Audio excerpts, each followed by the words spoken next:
Ready. Ready.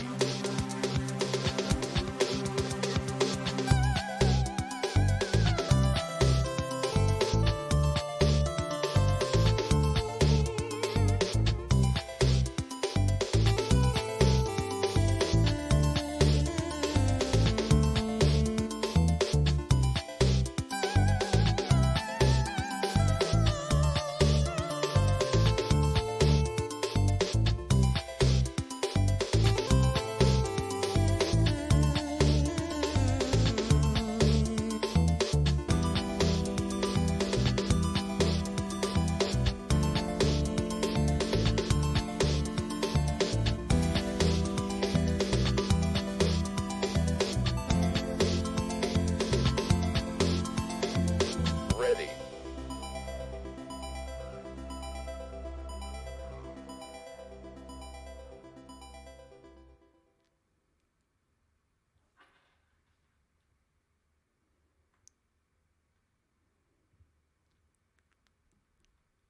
Hello, welcome to Enlightning.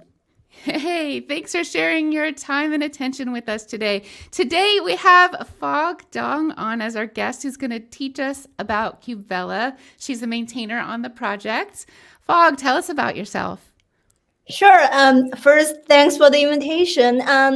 My name is Fog Dong. I'm currently a senior engineer at Alibaba Cloud and also a maintainer of KubeVela and a CNCF ambassador, which Whitney is also a CNCF ambassador. I'm really glad that we can have this chance to talk with each other.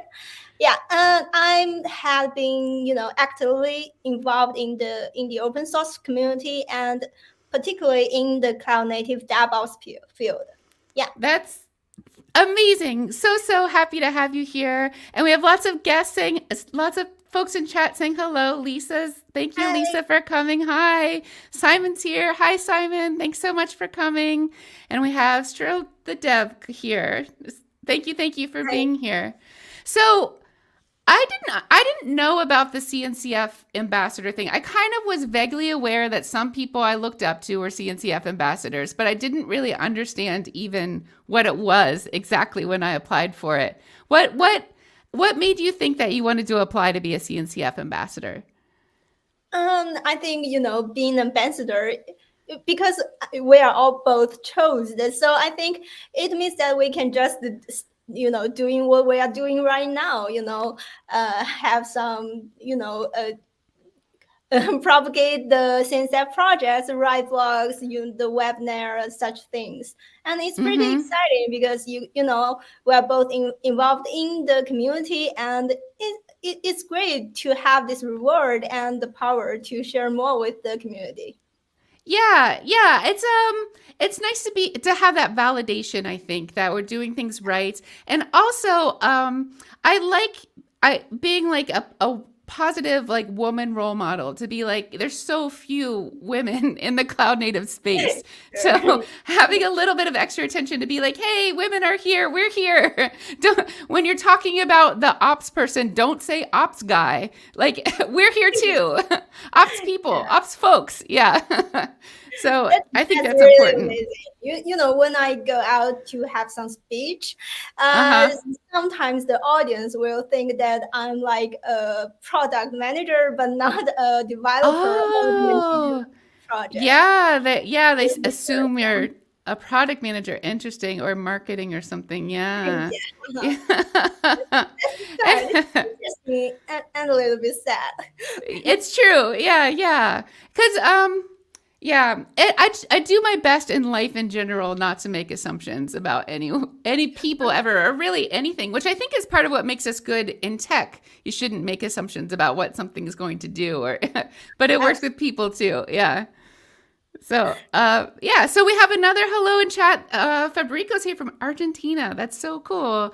Fog, Hi. hey, Fog is here from Beijing. What time is it where you are right now? It's 11 p.m. 11 p.m. late, late night.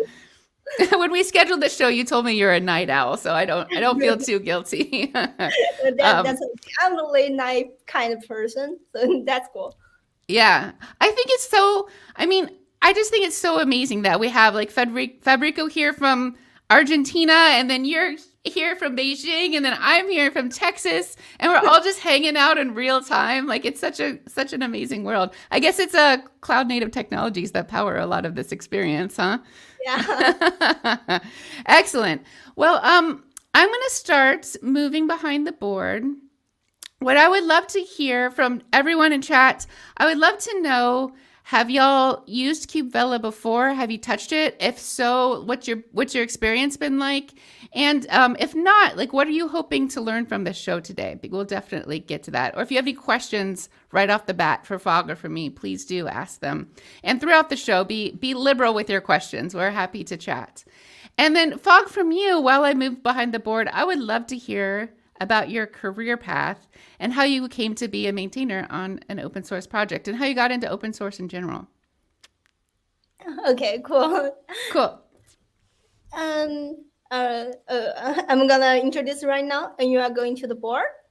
Yeah, I'm going to go behind the board. First, I'm going to put a link into chat about the KubeVela docs in case anyone wants to get into those. And now I'm going to go behind the board while you tell me about your life choices, Sorry. all the choices Yeah. you made in your life to lead you to this moment right here. Cool. Actually, after my graduation, Mhm. I went to a startup that the founders of it is previously worked at Google, working about Borg.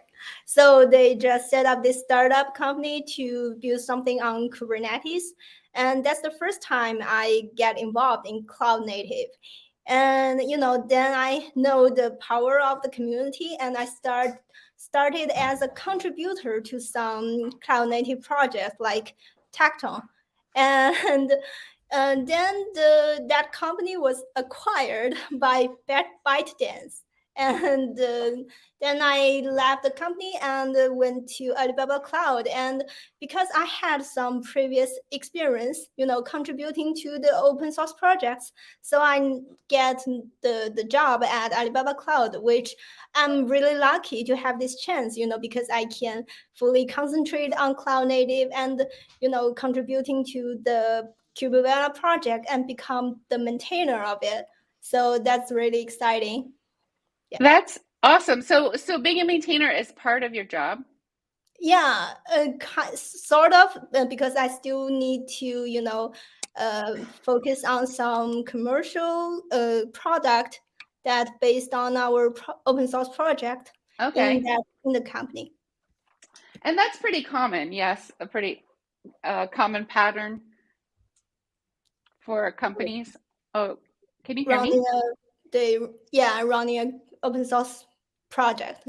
That's pretty common because you need to you need some commercialization to support that open source. Yeah. We have Scott here. Hi, Scott. Thanks so much for coming. Scott's visiting us from Israel. Scott was a guest on the show recently teaching about Carvel Cap Controller.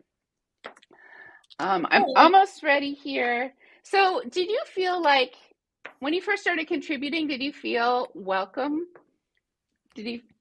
Was it scary for you, or did you feel like people were like super excited to have you? How was it? I think it's like I don't see some unwelcoming or like we are really welcome you here to contribute. It's just like normal things. And I think the biggest problem is the language gap because you need to chat with your unfamiliar language with some Uh-huh. maintainers from other countries. And Yeah. will have some gap between them.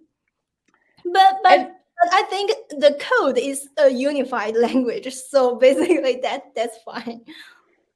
that's great. We have some more hellos. Hello from Justin's here, eventually. Hi. And hi, Findle. Everybody's here. So we got people here from New York now. Findle, remind me, remind me what country you're in, Findle. Um, this is a global experience. I Yeah. actually wanted to do an enlightening about a technology called Dragonfly that's mostly maintained. It's a very popular in China, but not popular here. And Not possible here. yeah, well, not Okay. that I know of. I don't know. My very Okay. limited worldview. It's anecdotal again. But I wasn't. Excellent. Yeah. Yeah. Gaius wanted to be my guest, and he's so nice, but he just didn't feel comfortable. Even though I said I don't mind at all how much we need to repeat things, but he didn't feel comfortable enough with his English to be able to be a guest for that show. So therefore, that's why I haven't done an enlightening episode about that technology yet. But yeah. Yeah. So it's privileged of me that everyone speaks English, right? It's lucky. I got lucky with where I was born. Findle's in Sweden, so Findle's here from Sweden, Hi. and It's really amazing that we have people from different countries. yeah, and Linus is here. Hi, hello. Hi. We have so many. Awesome, awesome, cool. All right, let's get started. So the way I love to start episodes is I want to know, oh, so many questions on this one. But to start, Fog, will you paint me a picture of what things were like before KubeVela existed that caused KubeVela to get created? Like, what were the problems that needed to be solved?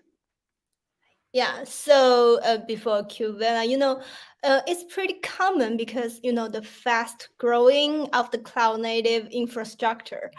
So Ah, our users has they have to deal with more and more capabilities to deploy applications such as like high availability and security. But the underlying infrastructure also expose an increased number of complexity directly to the application developers. okay. You So, are application developers, you need to know a lot of knowledges like the underlying infrastructure. Do you want to choose uh-huh. like some cloud or private cloud or DNS or a lot of concepts? But Yeah. for the application developer, they actually just want to deploy the application. They don't want to understand the underlying infrastructure because it can be too complicated.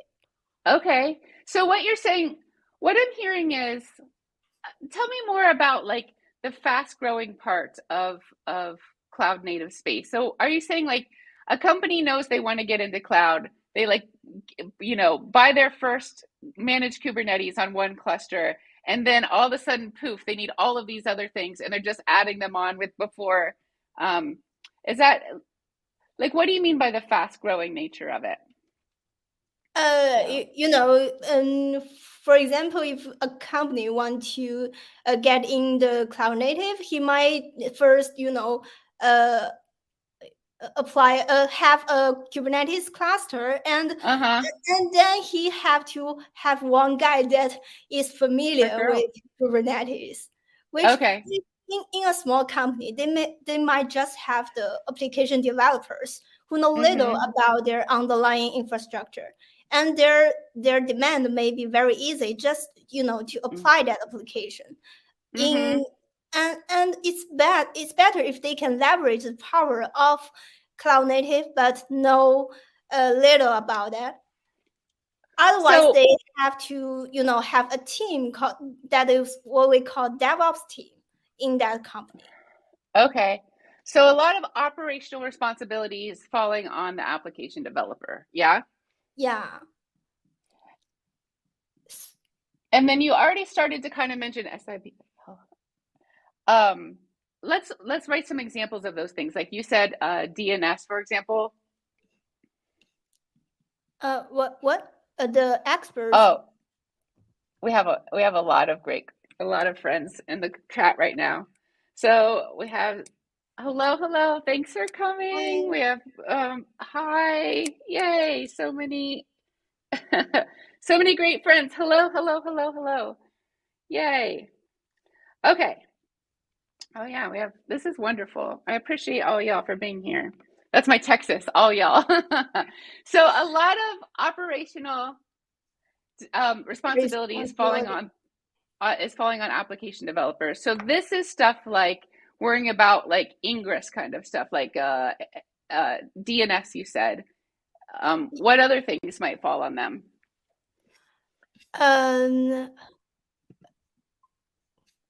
And to just to make things more clear, like the ingress, there's some API break change in different Kubernetes version.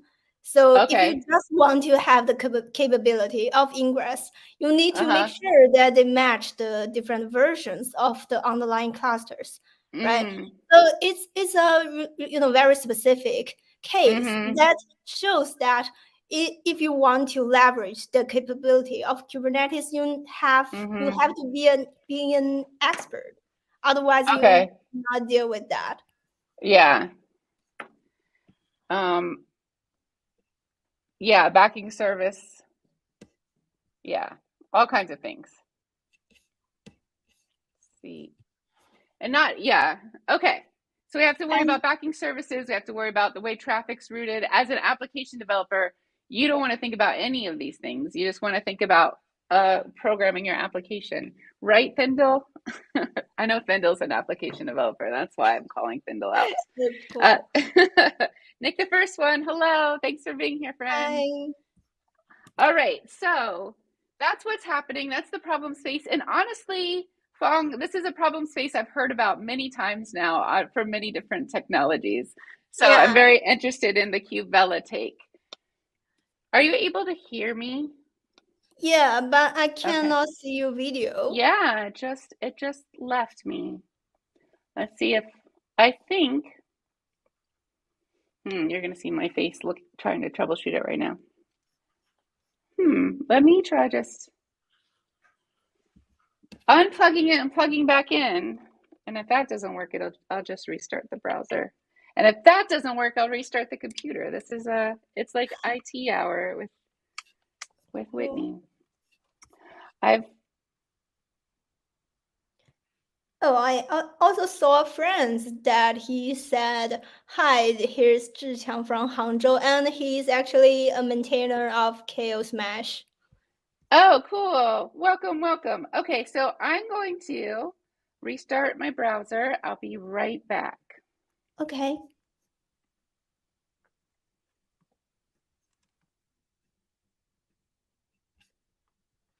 Hi, everyone. We need to wait for a second for Whitney.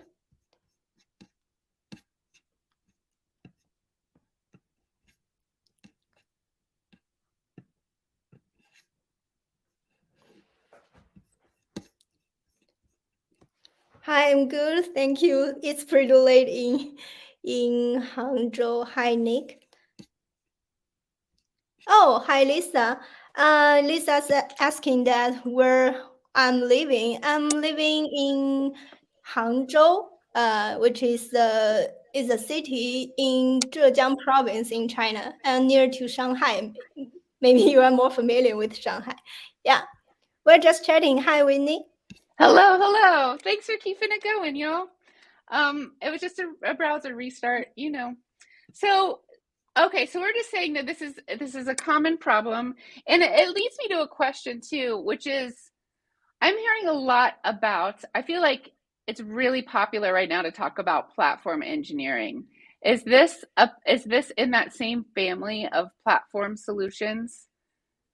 Yeah, I think the another thing that I want to talk about the things before KubeVela is that there Okay. might be some gap between the DevOps team and the application developer, because Okay. in different in different company, the DevOps team need to handle the similar things but slightly different because the policy is different in companies.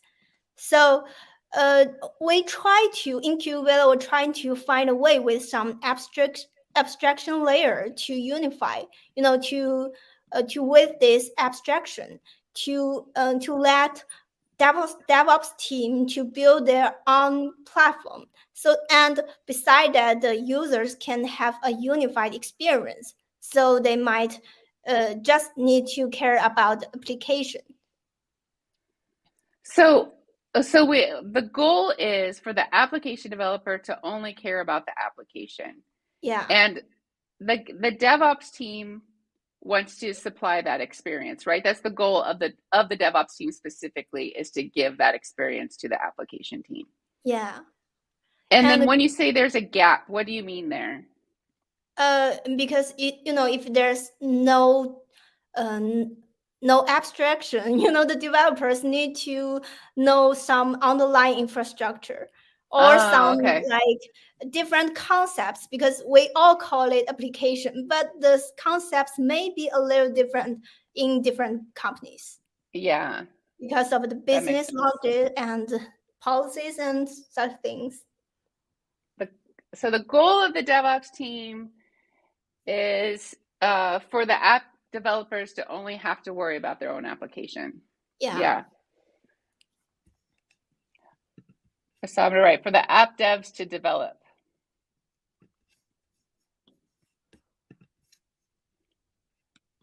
Oops.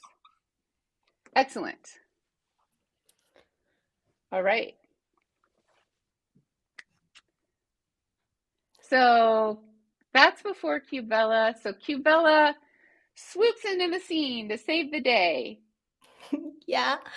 And KubeVela is actually the implementation of OEM model, the open application model. So before we get into that space, we actually, the Microsoft and Alibaba, they joined together to have this model in the community.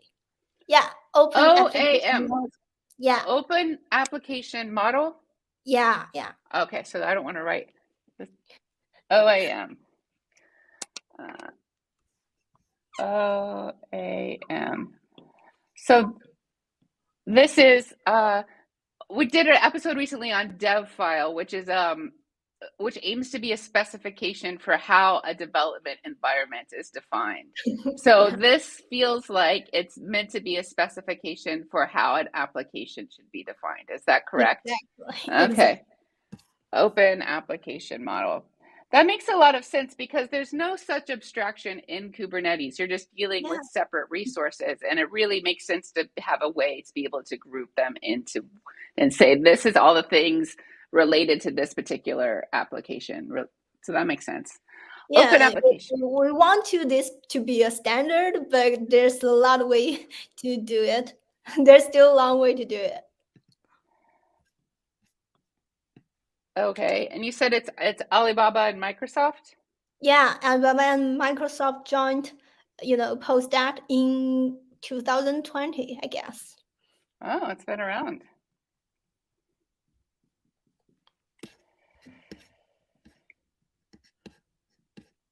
Cool. So I'd like to write a little bit more of a definition on the board. So it's kind of implied open application model. So a standardization for how an application is represented in Kubernetes. Is that correct? Oh, and not exactly, because it Okay. is a specification for Specification. application, but the application did not, have to apply it in the Kubernetes. It can be some Ah. bare machines or something others. It is just a specification. It can be applied to anywhere. Okay. Actually, in our community, the KubeVela is the implementation on Kubernetes, but in our community, some of our users use it to apply their applications in both Kubernetes and virtual machines. Yeah. So they use OAM to do Kubernetes and virtual machines, but when they do OAM on Kubernetes, that's where KubeVela comes in. But to apply their OAM application on virtual machines, do they use KubeVela for that too? They actually do some development, so they use KubeVela to apply both in Kubernetes and virtual machine, but they do it on their own company.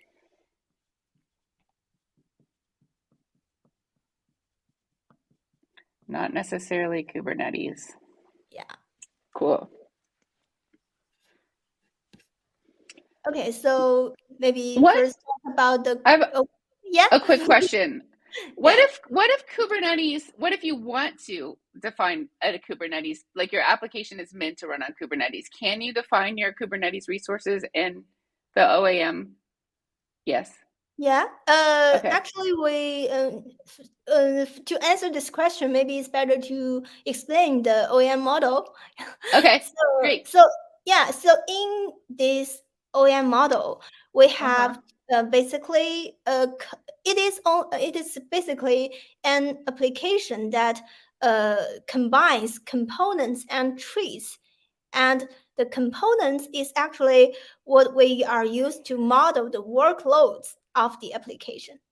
And the trees are used to attach extra capabilities to that components. Like, for example, in Kubernetes scenario, the components can be a deployment, and the tree can be its service and ingress. Okay. So an OAM, you said it's an application? The OAM itself is an application, or you meant the OAM is just I'm picturing as text, like a document, maybe a YAML file. Is it? Yeah, you can say it as a YAML file. It's a YAML file? Okay. I'm going to say YAML specification. Okay. And so that YAML file is made up of components and traits. Yeah. So what's a component again, please? It is a workload. A workload. So your example is deployment in Kubernetes space. Yeah. So this represents a workload.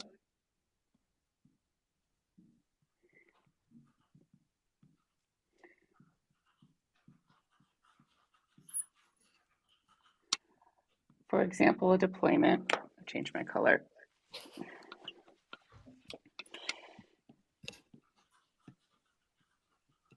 Cool. And then a trait would be a child of a component, right? Like a trait points at a component. Is that correct? Attached to this component. Okay. And actually, though I use deployment and service as an example, because actually a lot of our KubeVela users, they may know little about Kubernetes. So in our scenarios, we will wrap like deployment as a web service, because it's much more easier for people who know little about Kubernetes to understand. And the service and ingress, we will just wrap it as gateway. So it is this component has a type, and tree also has a type. The type is just a type, and it can point to some implementation that like you can render the components, for example, a deployment to render the results. But in that model, you just need to specify the component name and type, so that the developers, they do not know the underlying infrastructure. They just need to know the concepts in application. So there are many possible types for a component, right? Yeah.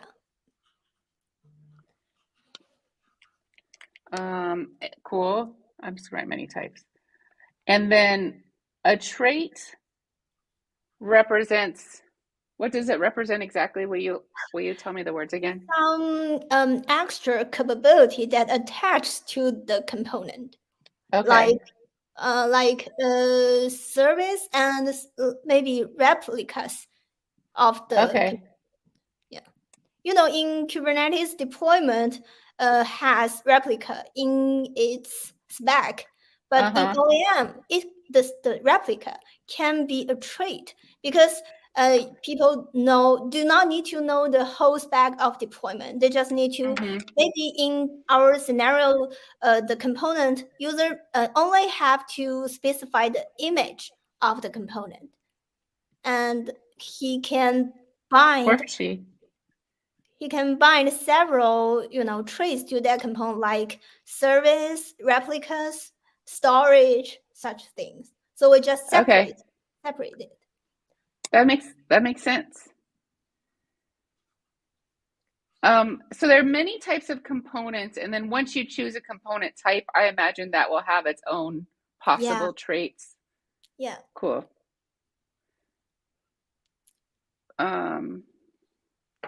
I wonder if I should capture that.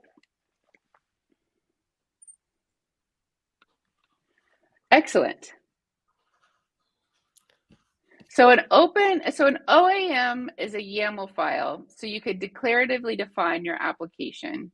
And within that YAML file, you use components to represent a workload, but there are lots of different ways, lots of different types you can use to do that. Yeah. And then you further define your workload by adding traits to a component. And the amount of the traits that are available to you are dependent on the type of component that you choose. Yeah. Great. And KubeVela is actually the official implementation on Kubernetes. And based on that model, you can, implement your own way to how to use this model. Okay. I love it. You're doing a great job. So Thank you. okay, so now we're to the point we're going to say KubeVela is. We're going to write our definition. Okay. So KubeVela is the official Kubernetes implementation of the OAM. Yeah. Okay. Is it better to specify KubeVela as a modern application platform in case people did not know the OEM concept? Okay. Yes. Yeah, that sounds good. Okay, I like that. Good idea. KubeVela is a modern application platform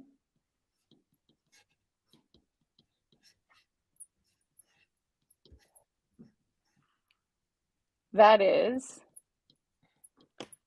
or just maybe and the official implementation of the OAM on Kubernetes. Cool.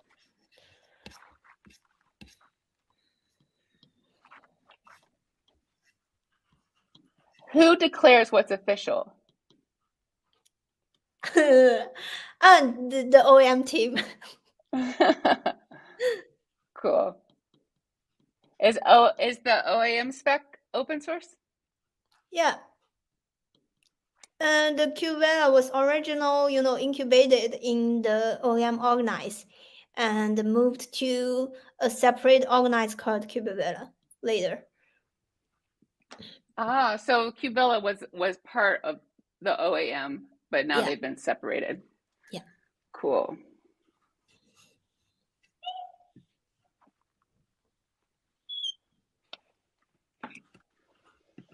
Excellent. All right, show's over. We did it. Just kidding. Okay, I'm getting off. Just kidding. You're not allowed to leave until this board's full. Findle's saying Findle. Hi. Hi Findle. Findle streams too, and sometimes I get to visit Findle's stream, and Findle has a wonderful cat named Zelda. So Zelda has their own emote now on Twitch, which which I'll be using a lot. Thank you. That's lovely. Let me disrupt your learning to talk about a cat emoji. Okay, let's this is wonderful. Okay, I already have like a much clearer picture. So let's talk. What else would you like to teach us about KubeVela? Okay, so I can first, point something like if you want to apply a deployment together with service and ingress in your Kubernetes, you may need to write like 3 or more YAMLs to different resources. And in KubeVela, because it is application-centric, so you just need to write your application. It may compose with a component that points to deployment, and together with that component, you have like 2 traits point to service and ingress. So you just need to write one YAML file. That is your application. That makes a lot of sense. Do you think, based on what you plan on telling me for the rest, do you think it would be wise to like have a list of benefits and like one benefit is application centric, or we can just, yeah, okay. So great. So benefits, and then we have our first one, and that is application centric. And by that,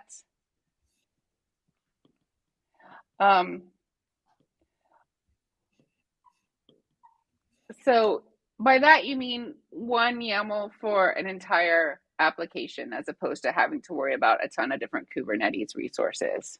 Yeah. Right. So, yeah.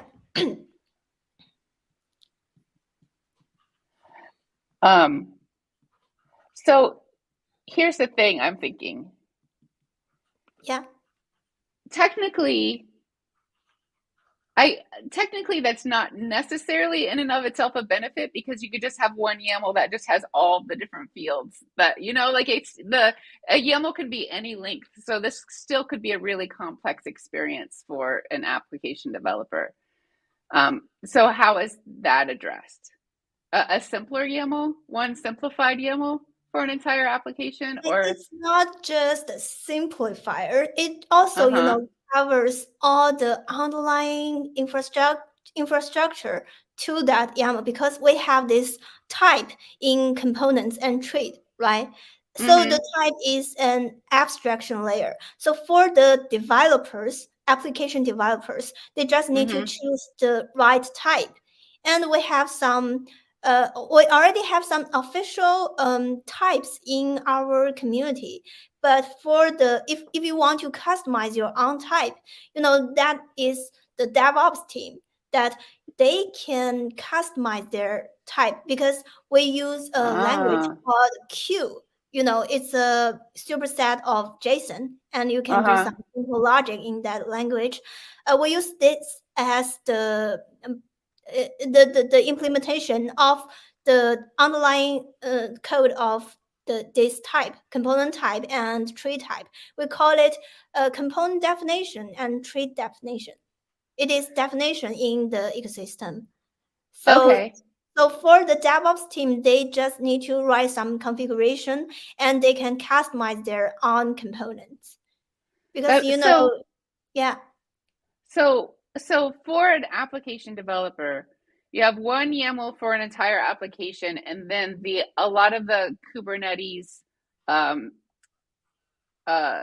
complexity is abstracted away by using the component and traits things. Okay, and that happens in this YAML here. Okay, so it's applications. So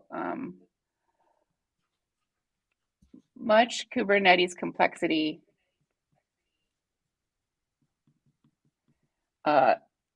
abstracted away and wrapped into components and traits, right? Yeah. And also we also handle the environment in that application, because you can define your multiple clusters and different components. You want to apply that components to which clusters, or with different configurations. That's all Oh. handled in that application YAML file. And then, okay, I'll get to the bottom of that in just a moment. So I want to by components and traits. Okay. So I'm seeing now how the DevOps people define when a component and trait is available, and then the application people consume component and trait. But then what you just said, that the environment is also in here, that sounds to me like the application developer has to worry about the environment. So I'm confused about that statement. Actually, how is the environment wrapped into this YAML?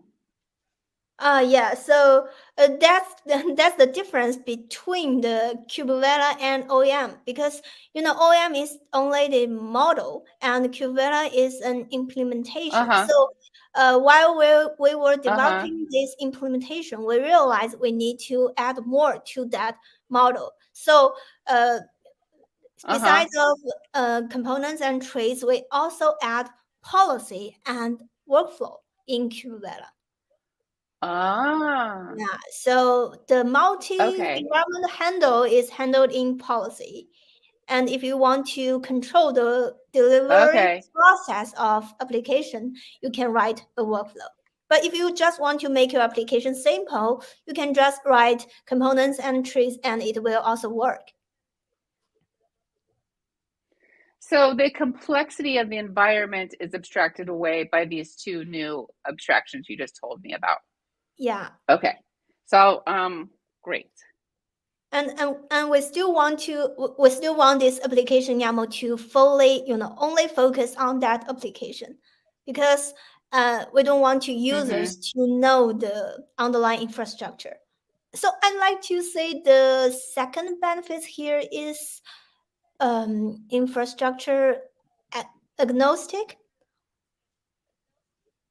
Okay. What are the two abstractions you told me away that the complexity of the environment that abstracts that away? Policy was one, right? And what was the other? Workflow. Workflow. Okay, nice.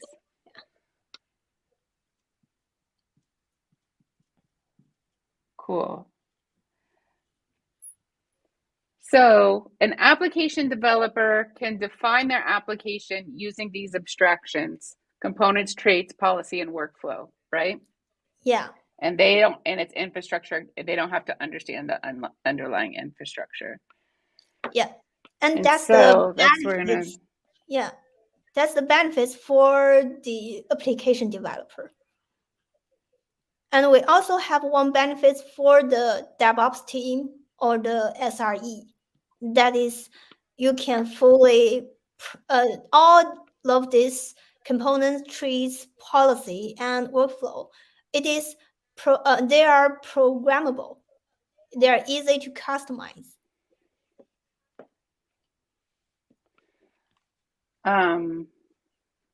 So benefits for app developer, application-centric, and infrastructure agnostic, right? And now we have benefits for the ops folks.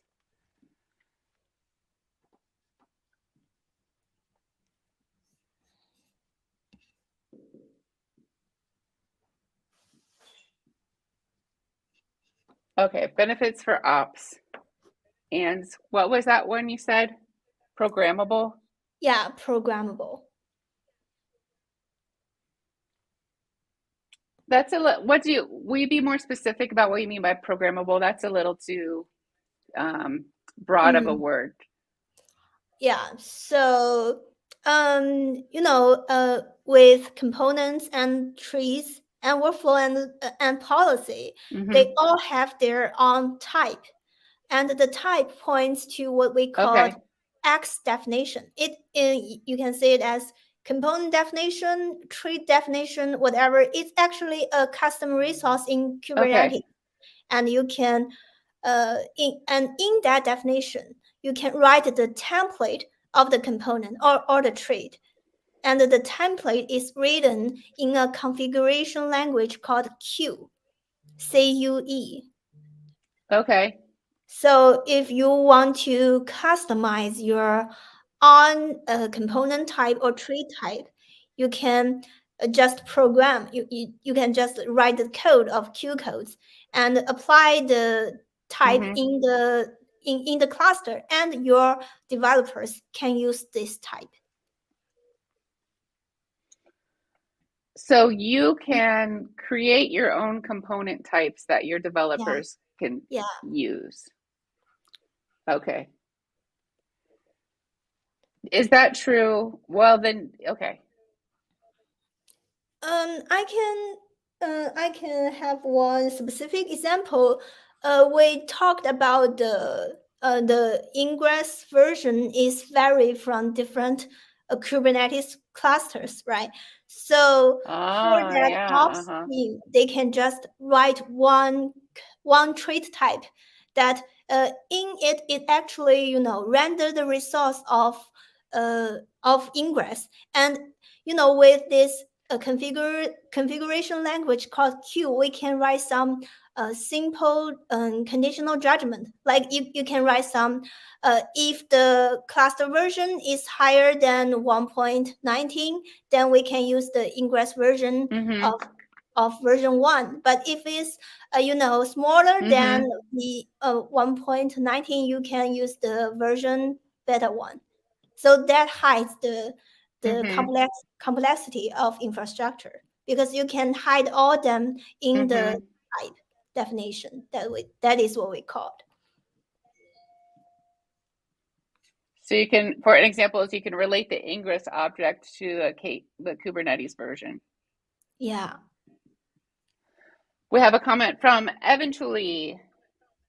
They've been eyeballing Q for a while. Looks really promising. Beats the hell out of YAML. I have a question. Is Q is that an acronym for something, or is it just called Q?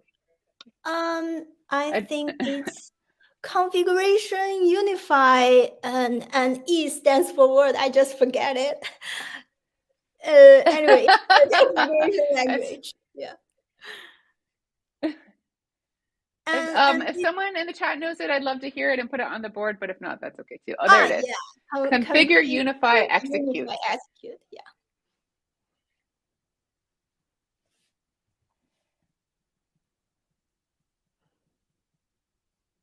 Okay, nice.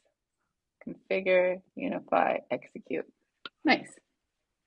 So with the word execute in there, I'm feeling that you can put logic in with it too. It's not just configuration, but you can add like dynamic capabilities. Is that correct? Actually, there's some package. You can actually import some package in that configuration, because you can like import JSON.Marshall, so that you can do some data execute and Marshall things. And actually, we're doing some more in our work that we can talk later. And for components and trees, we just use this Q language to render the resource.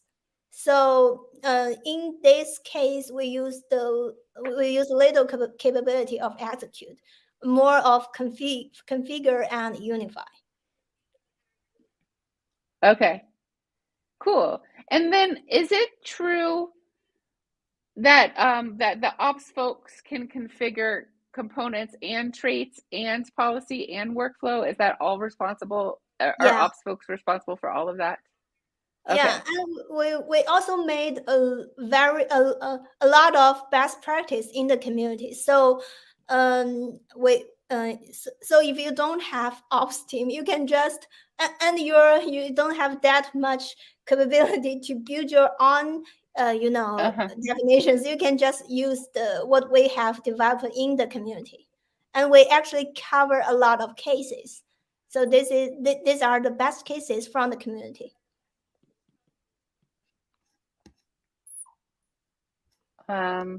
Great. Oh.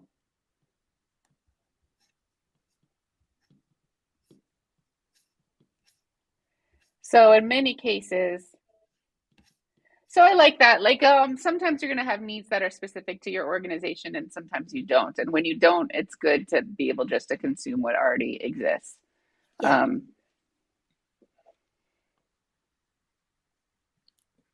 And it's pretty common that if you are in a very small company, because we have some users that from very small company, and the users know little about Kubernetes because he's like a front end developer, and he just use our KubeVela to do GitOps and manage uh, their configurations for different environments like the product cluster, test clusters, etc.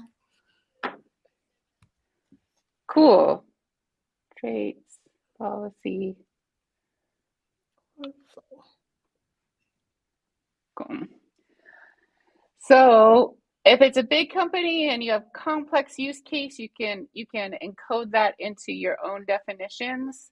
And if it's a small company and you really want to abstract away all the Kubernetes you can just rely on the community best practices. Yeah.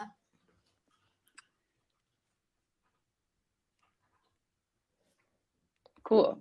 Love it. So from the developer experience, what is the size of a YAML for a pretty normal application?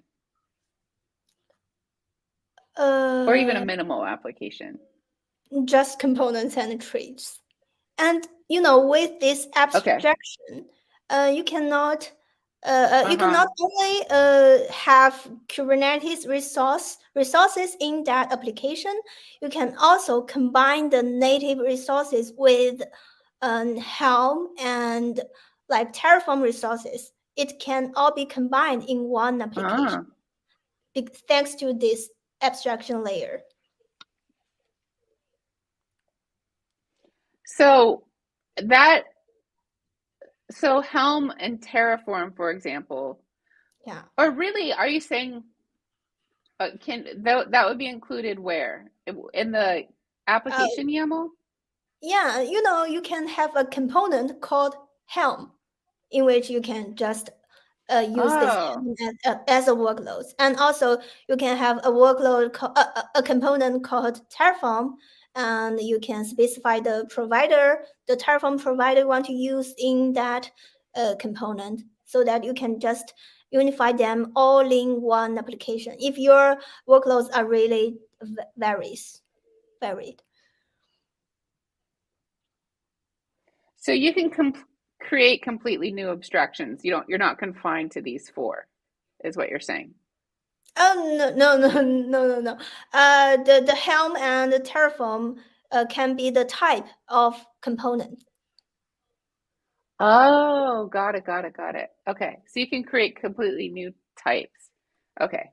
If for example, if you want to, if your application is a WordPress application and you want to combine that, you want to connect to a cloud database with your WordPress, you can just have two components in your application. The first one is the type is Helm, so that you can apply a Helm called WordPress, and the second one is an RDS, so that the type may be the Terraform database, such things, so that you can have different types of components in one application.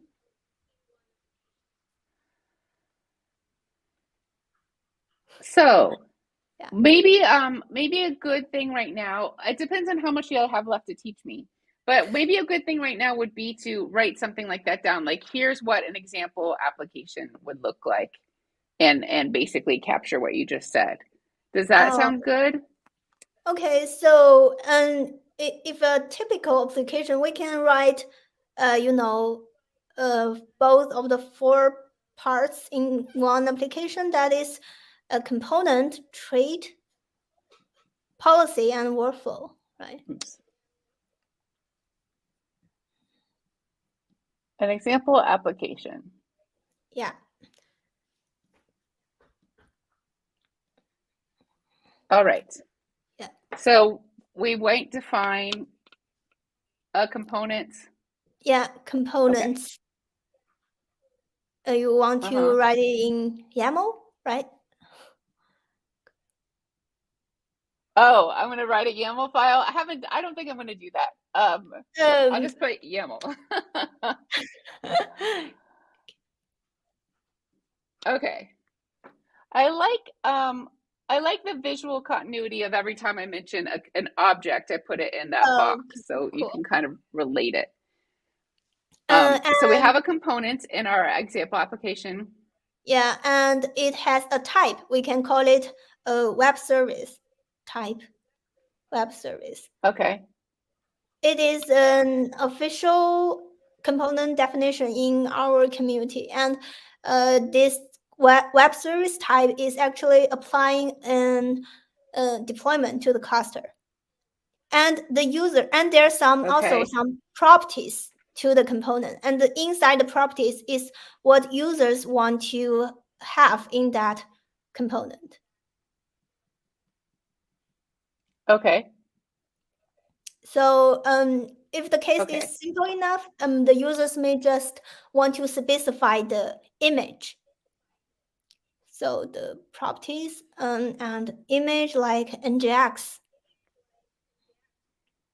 Okay. Like an operating system image, you mean? Yeah. Or oh, sorry, it's a web server image. Okay. Web service image. Sure. Yeah. Image NGX. Web server.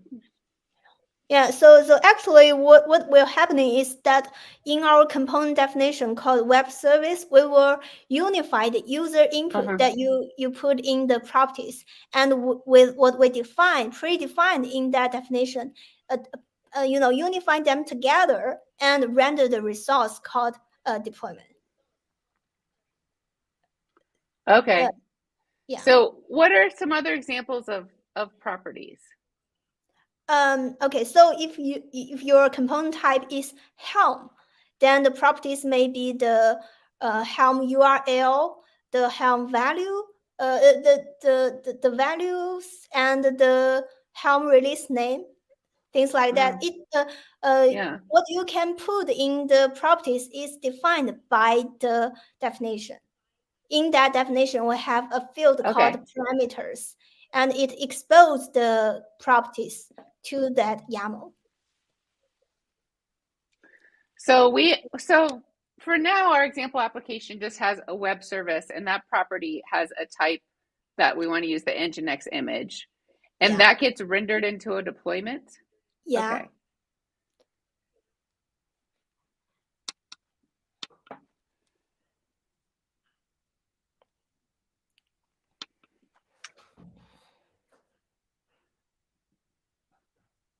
And is it a Kubernetes deployment? Yeah, it depends on the component definition that you are using. In this case, it points to Okay. a deployment. Yeah. Okay. So in our example application, we have one component that's a web service. And then do you want to make a Helm component too in our example? I don't think the board can have another component because we also want to write trait workflows and policies. Okay, we can write trait. Okay. Okay. So trait, we can have a gateway type trait. Okay. And this is official too, right? Yeah, this is official too. Okay. All right.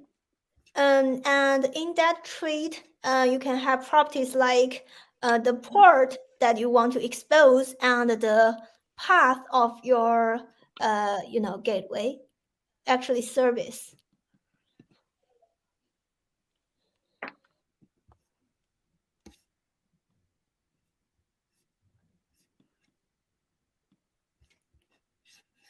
So a port and a path to what? Yeah, to expose the service of the workflow, the deployment. Okay. Like the port Okay. is 80 and the path is, slash hello things. Yeah. Uh-huh. Okay. So in this case, we want to, like apply this NGX to multiple environment so that we can write our policy. All right. So the component plus the trait is what gets rendered into a Kubernetes deployment? Yeah. No, because this is making a service. Yeah, okay. Got you. Yeah. So the component will render a deployment, and the trait gateway will render a service.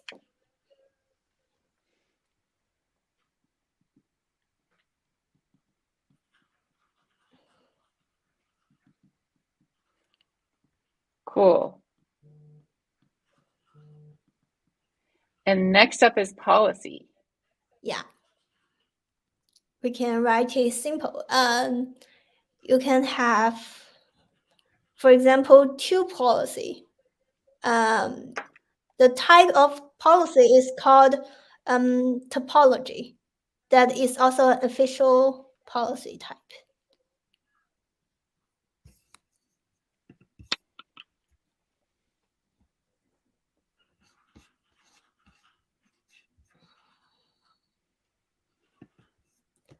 Okay.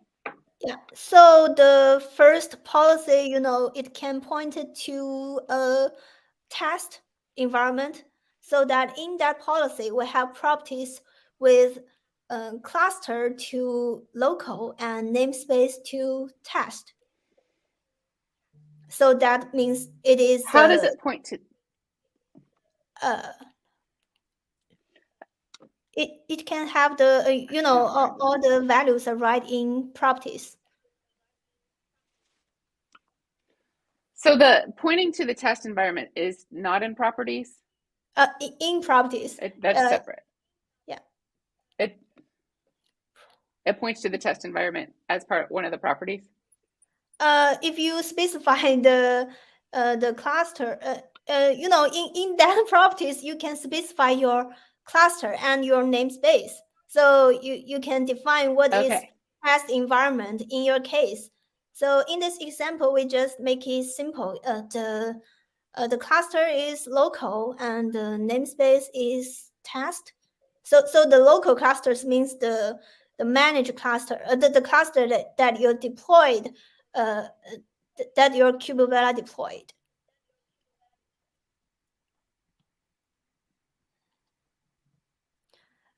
Okay.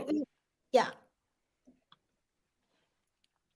And so in our properties, we're specifying the cluster and the namespace. Anything else we're specifying in the properties?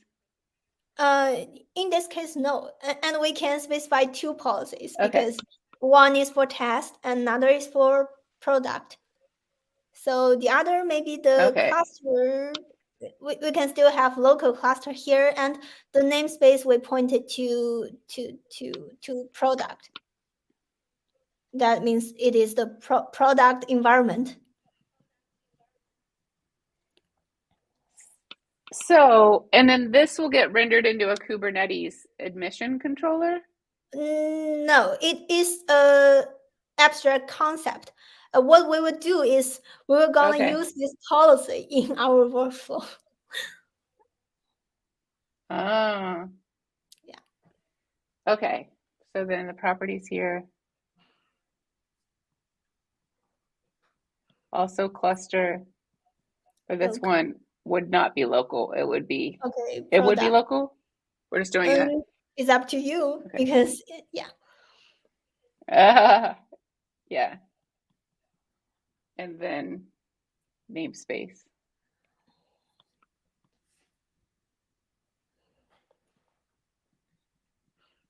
Production. Yeah. Cool. Okay. And the final part is workflow, in which you can define the process of your delivery. And okay, workflow. How much space should I do this? Yes.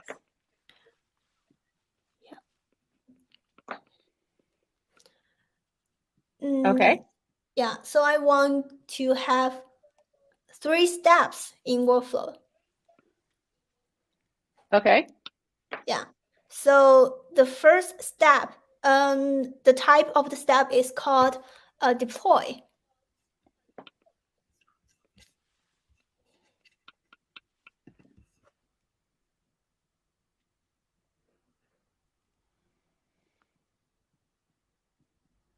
Okay. Yeah, and the properties have only one parameter called policies, in which we specify the task the properties the policy that we predefined to the test product.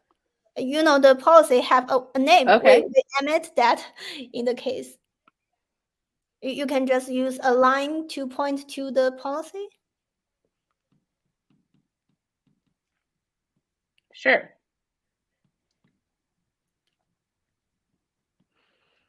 Okay, so this one, at first we want to point it at the test one? Yeah, you can first apply the application to the test environment. So the properties have Okay. policies that point to test policy.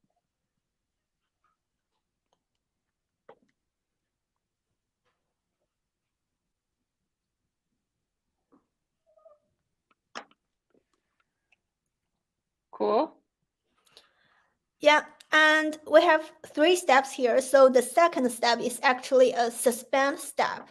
It means that you can check some things or wait for some permissions before you really apply your application to the product environment. So it's a suspend step? Yeah, suspend. Is that what you said? Yeah, yeah.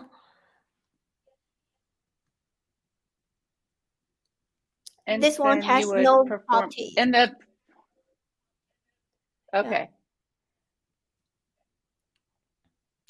Oh, this Perform checks. suspend step, you can write. You don't need to write properties. Okay. I wrote perform checks and wait. Is that correct? Oh, okay, cool. Sorry, it's Cool. small for you to see. Yeah. Is that correct? Perform checks and wait? Okay. Yeah. And the second step is similar Cool. to the first step, except the policy use the product policy. I thought the suspend was the second step. What? So suspend is part of the first step? No. Suspend is the second step. I'm talking about the third step. The third step. Okay, cool. Step 3. Yeah, it's pretty much like the first step, except the policies point to the product policy. Cool.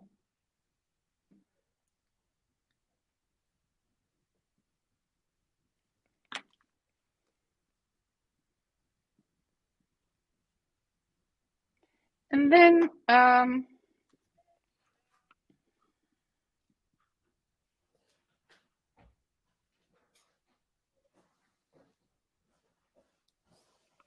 so we apply this policy. And Yeah. so where's the application actually getting deployed and defined? The application is defined in that components and trees. So the workflow only controls the process of the delivery. It separates the delivery part to different environments, but the application is defined in components and trees. Cool. So I want to write that.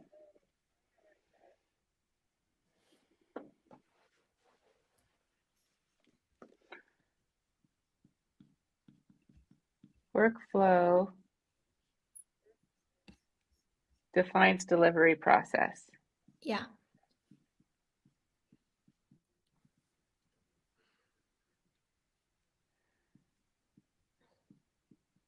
And then policy defines the environment.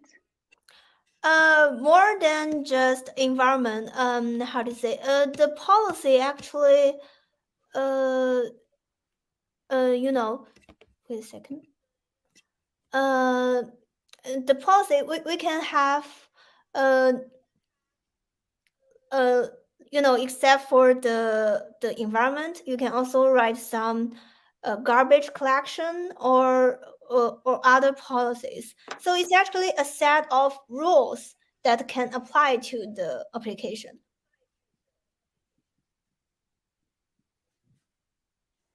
Okay. Yeah, a set of rules, I guess.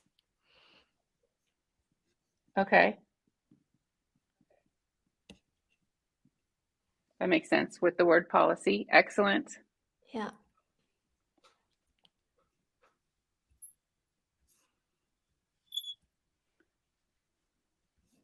Cool. Okay. Making it up. Yeah, we haven't talked about the some other concepts, and the board is actually full. I can write over my face. I have a little room here. Okay. What concepts? Yeah, if you give me an overview, it helps me fit it in. Yeah, so we have another. But I'm not afraid to write over my face. Uh-huh. Yeah, another concept is more like our ecosystem, because we have all this abstraction, so we have our own add-ons. Uh-huh.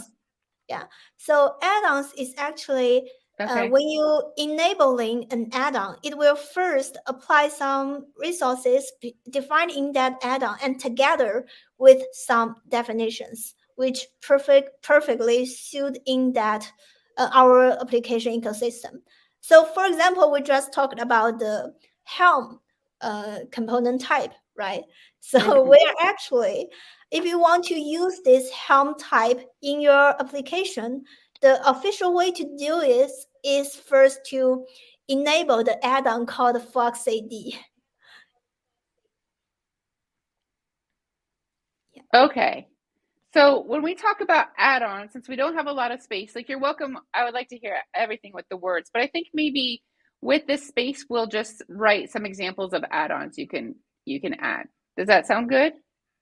Okay, Like, so we can add on you Helm. can just write some like command, like Vela add-on enable FoxAD. Yeah. Instead of, well, maybe we'll call it like Flux CD integration would be an example of an add-on, right? Yeah. So, we don't want to reinvent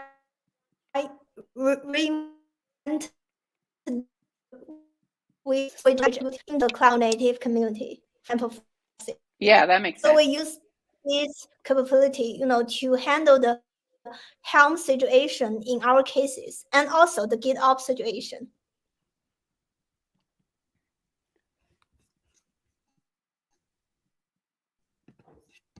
Cool.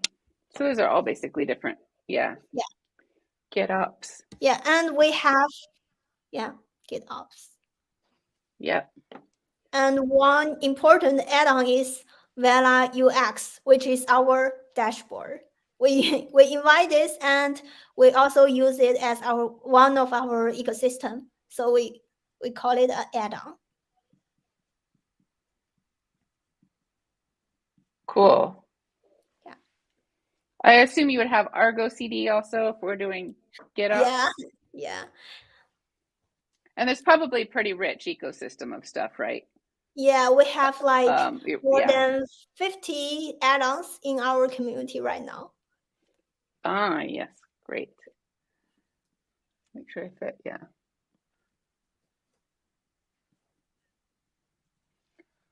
More than 50. Yeah. Cool.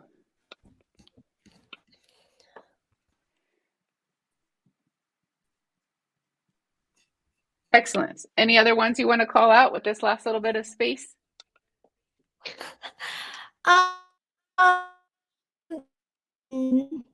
Not enough, though I haven't explained enough about the underlying, the extensibility of workflow.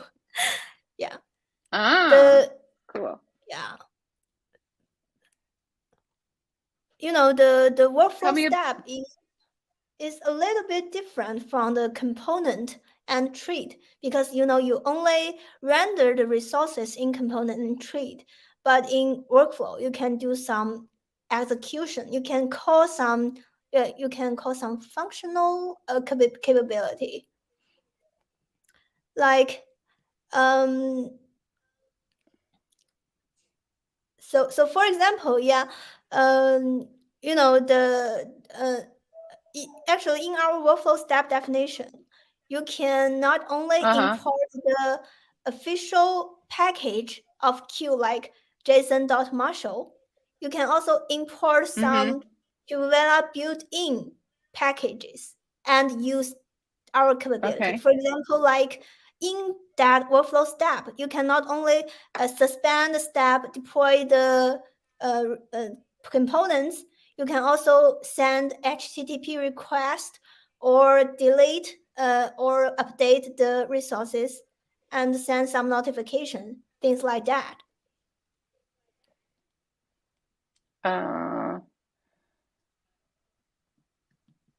So possible actions. Yeah. It's more like you can call some function in every step. And this is also the biggest differences between KubeVela workflow and other workflow projects. Okay, besides deploy and suspend, what other ones did you just talk about? Deploy, suspend, what else? Request and actually CRUD of the resources. Yeah. Okay. Yeah. CRUD. Okay. And then, so they're functions. Yeah, they are functions, and you just need to write definitions to use that function, and it is very easy to customize. So for example, I just the ChatGPT is going viral, so I just write a step called ChatGPT last week. So in that step, I just use the capability of HTTP request to send some prompt to open the AI. And in our application, the first step can apply a resource in the cluster, and it can maybe the components have an invalid image, so the underlying resources will never be healthy. And the second step is ask the GPT to diagnose that step, the resources, to let it to see what's wrong with the resources. You can use data passing to pass the resources applied in the first step to the second step to let ChatGPT to diagnose. So with this extensibility, you can do a lot of things.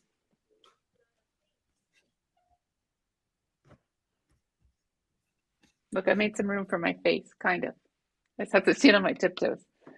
So this is great. So the workflow is extensible and you can include functions, and being able to include checks is a really important point, because if things just go wrong and you like something may not properly deploy to environments and you don't even know without those checks in there. And it's good to know right when things aren't working before you start building on the error or trying to build on the error. Yeah, and so that makes a lot of sense. Yeah, it is just we want to use workflow. It's just pretty common that you want to control all the delivery process in the application delivery. In different companies, you may have different policies. Like waiting for some approvals is quite a common case. Mm-hmm. So it seems to me in an organization, if I'm a developer, first of all the components already exist. The component, the traits, the policy, the workflow, that already exists. And so I can just use it. But Yeah. then this example application is getting, so the workflow is defined by an ops person. So when I import the workflow, is it discoverable for me to know what fields I need to fill out as an application developer? Yeah. It has I'm the an application developer. Yeah. yeah, because How do I know which of these properties are available to me and how to use them is the question. yeah, we have this command so that you can see every parameters that you need to fill in the type. And actually, if you are Okay. application developer, we have this official dashboard called Vela UX, right? So in that Vela UX, we just visualize Mm-hmm. everything, including what parameters that you need to write to fill in your application. So it might be a very good start. Okay. Yeah.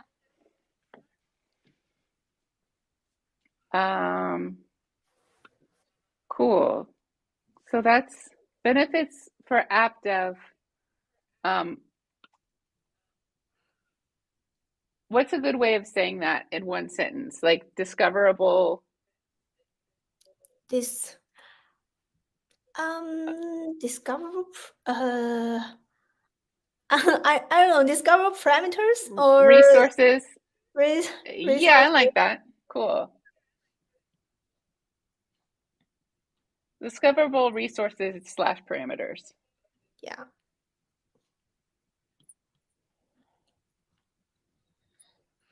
So I'm an ops person. We use KubeVela.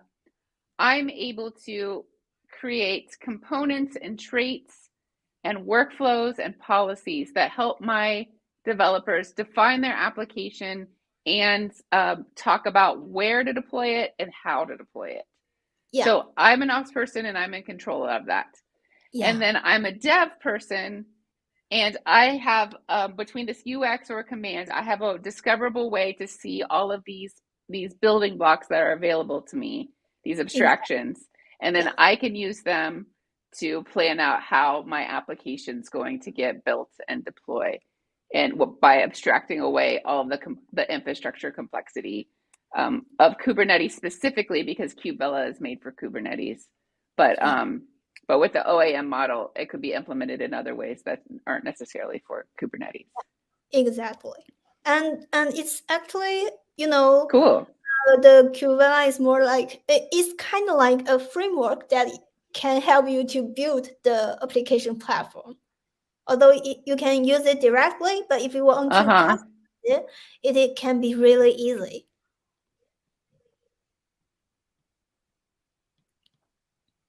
Framework and platform. Yeah. All right. If anyone has any questions, we'd love to hear them. I think we're wrapping up. Even if you have more to say, Fong, I think I don't have any room to write it. But if you want to talk about some things, you're welcome to. But if you feel like we're finished, the next step is going to be I'm going to do a recap to make sure I learned everything that you are teaching. Cool. Do you think it's time for a recap? Do you feel ready? Yeah. Yeah? Okay, cool.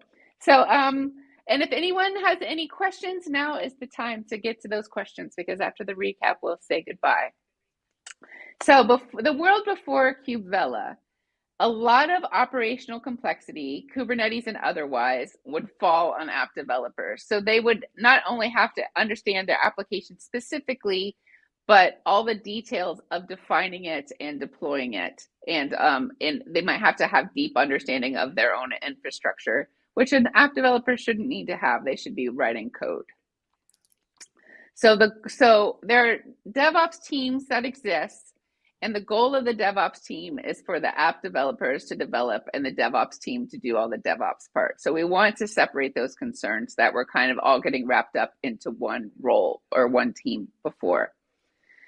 So at the base, before we even talk about KubeVela, we need to talk about the open application model, so OAM. So it's they wanted to be a standard to define an application, and it's a joint project by Alibaba and Microsoft, and started in 2020. I said a standard to define an application. I think specification to define an application is a better way to say that. Yeah. So with the open application model, you use a resource type called a component, and that represents a workload. And there are many types of components. So one type we talked about was a web service component, but you also talked about a Helm component, for example. There are many types. And then as part of the open application model, each component has traits. So those traits are giving extra capability or extra definition that's attached to a component. So another component example we used was a Kubernetes deployment could be a component. And then a trait of that Kubernetes component would be a replica set. And then, yes. And then can traits have children? Can there be traits of other traits? Like would the Kubernetes replica set have a deployment, a pod as a trait for that? Like a pod definition? No, but you can have multiple traits to one component. Many traits to one component, but traits cannot be children of each other. Got it. Yeah. Great. And then the point of this is to abstract away this complexity. So a developer can work with the workload component without fully understanding a Kubernetes deployment, for example. They just know it's discoverable to them what kind of parameters or knobs they have that they need to fill out as part of creating a component abstraction.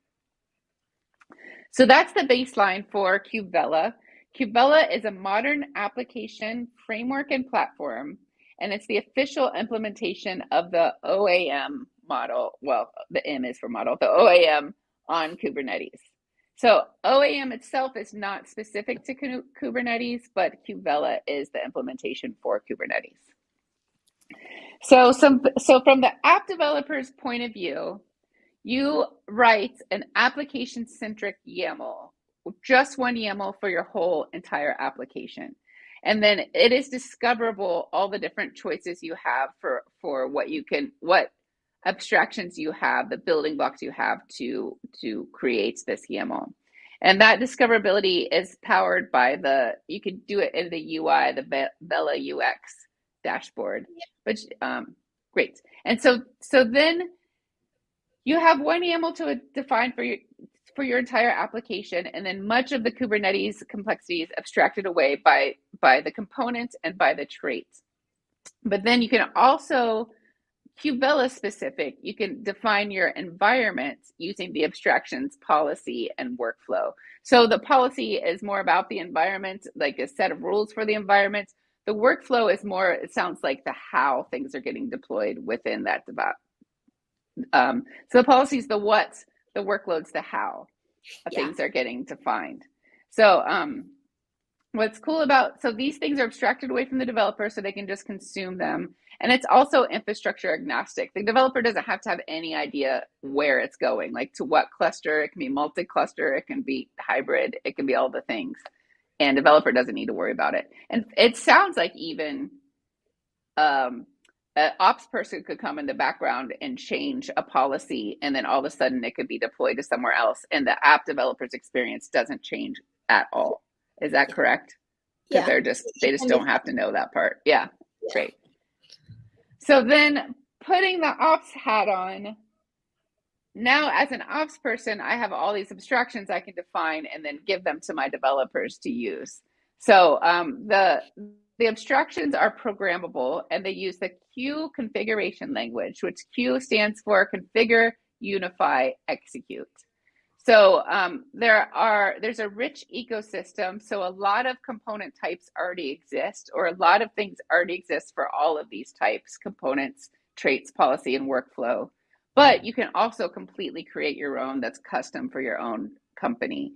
So for a big company that has a lot of policy, a lot of specific procedure already in place for how things should be deployed and to where, they have a lot of control over where they're going to deploy it and how. But for a small company who doesn't necessarily have that stuff figured out yet, a small company can just lean on community best practices of what's already available and use those in that way. So, I talked about some more component. So we talked about one thing is like an ingress object might be dependent on a Kubernetes version. So you can encapsulate that connection into a component as opposed to dealing with those things separately. Great. So then we talked about, I think this is related to the ops side, is the workflow specifically. It's extensible, and because of that queue configuration language, you can put functions and dynamic capabilities into your workflow.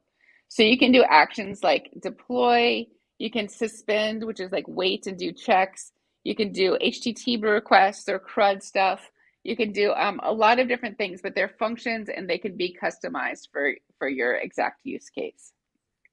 And that seems to fall into the ops category.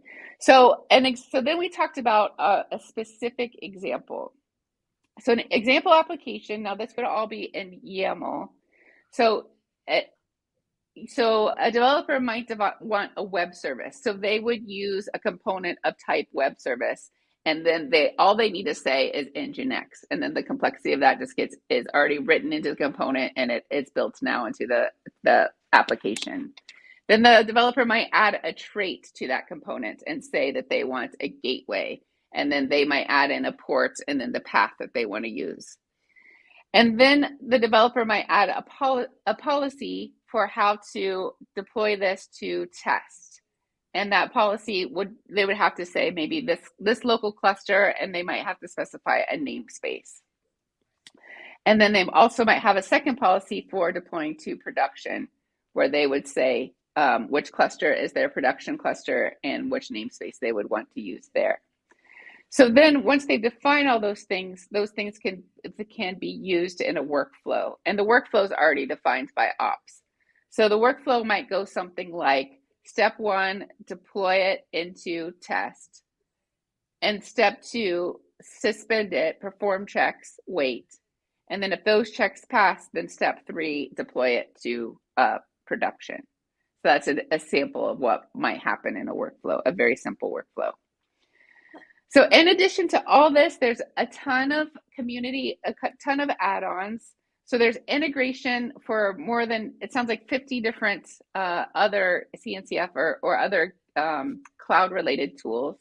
So we really leaned into the GitOps tools. So GitOps, Argo CD, Flux CD integration, also Helm integration, also that cool dashboard that helps developers know what fields, what abstractions they have to work with and what fields go within those abstraction. That's all within the add-ons. So there are more than 50 of those. Yeah. And I think that's everything. How do you feel about that? It's pretty clear. You feel good? Yeah, you understand the concept. Yeah.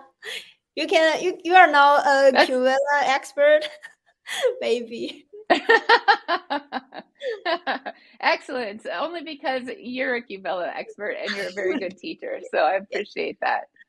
That's amazing. This has been a really fun episode. Is there anything you want to say before we dance it out? I just want to point out a small mistake. The ingress. Oh yeah. The example that we just used, ingress, is actually a trait because it's not a workload, right? So it's a trait example. Okay. Yeah. Great. I love it. Good. Okay. Example traits, relate ingress object to the Kubernetes version. Cool. Let's give some love to y'all in chats. We're going to need a bigger board. It's true. I think this is the most I've ever painted myself in a corner before. Lisa says, super job, Bog. So thank you so much. I agree with Lisa. And eventually says certification inbounds in relation to being KubeVela experts. We're all KubeVela experts now. Yeah. All of the time KubeVela experts now. I love it. Let's give Enlightning certifications. All right, let's dance it out. Goodbye, everyone. Thank you so much for being here. I appreciate you. Ready? Yeah. Just turn your wave into a dance. Okay. There you go. Bye. Bye. Thank you, everyone.